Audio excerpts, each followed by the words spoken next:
di tepian Laut Jawa yang membentang biru, di mana ombak berbisikan rahasia zaman purba, dahulu kala berdiri sebuah pelabuhan yang gemilang.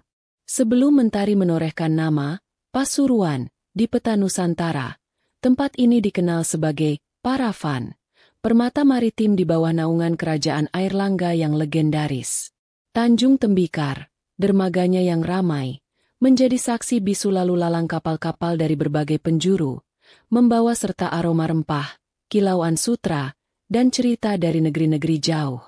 Para saudagar kaya, para bangsawan dengan pakaian keemasan, semua berlabuh di sini, tertarik oleh kekayaan dan kemakmuran yang memancar dari Paravan. Namun, takdir memiliki jalannya sendiri.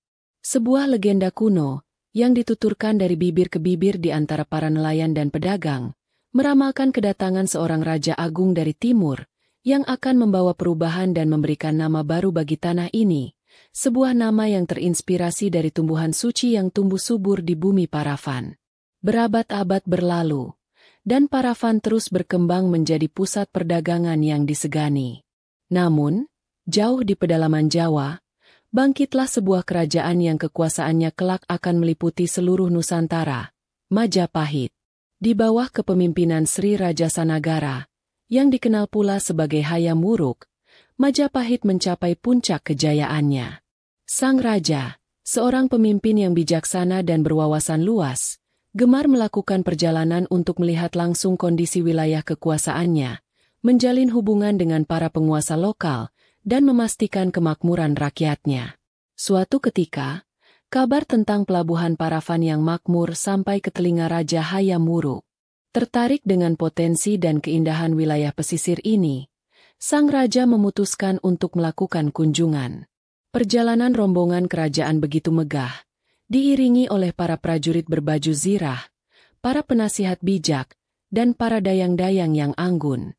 Kedatangan mereka disambut dengan gegap gempita oleh seluruh penduduk Paravan. Di antara para tokoh terkemuka di wilayah itu, terdapat seorang tetua yang dihormati bernama Mpu Sindok. Meskipun masa kejayaannya telah berlalu beberapa abad sebelumnya, ketika ia memimpin kerajaan Medang di timur Jawa, kebijaksanaannya tetap diakui. Mpu Sindok dikenal sebagai penjaga tradisi dan memiliki pemahaman mendalam tentang kearifan lokal. Beliau menyambut kedatangan Raja Hayam Wuruk dengan penuh hormat, mempersiapkan jamuan yang layak bagi seorang Raja Agung. Sebagai bagian dari upacara penyambutan, Mpu Sindok mempersembahkan sirih kepada Raja Hayam Wuruk. Daun sirih, bagi masyarakat Jawa, bukan sekadar tanaman biasa. Ia adalah simbol penghormatan, keramah tamahan, dan persahabatan. Dalam tradisi kuno, menyuguhkan sirih merupakan cara untuk menyambut tamu agung dan menunjukkan niat baik. Ketika Raja Hayam Wuruk menerima sirih dari tangan Mpu Sindok, sebuah keajaiban kecil terjadi. Konon, sirih yang disuguhkan itu memiliki aroma yang sangat harum dan rasa yang begitu nikmat, jauh melebihi sirih biasa. Sang raja merasakan kesegaran yang luar biasa dan kegembiraan yang meluap-luap. Terpesona oleh keunikan sirih tersebut, Raja Hayam Wuruk tanpa sadar mengucapkan kata Pasuruhan berulang kali. Kata itu keluar dari hatinya, sebuah ungkapan kekaguman yang tulus. Pasuruhan, Pasuruhan. Sungguh nikmat sirih ini. Di mana gerangan tanaman ini tumbuh begitu subur? Tanya Raja Hayam Wuruk kepada Mpu Sindok. Mpu Sindok tersenyum bijak. Wahai Paduka Raja, jawabnya. Di tanah inilah tanaman suruh tumbuh dengan limpah. Bahkan, sejak dahulu kala, tempat ini memang dikenal dengan kesuburan tanaman suruhnya.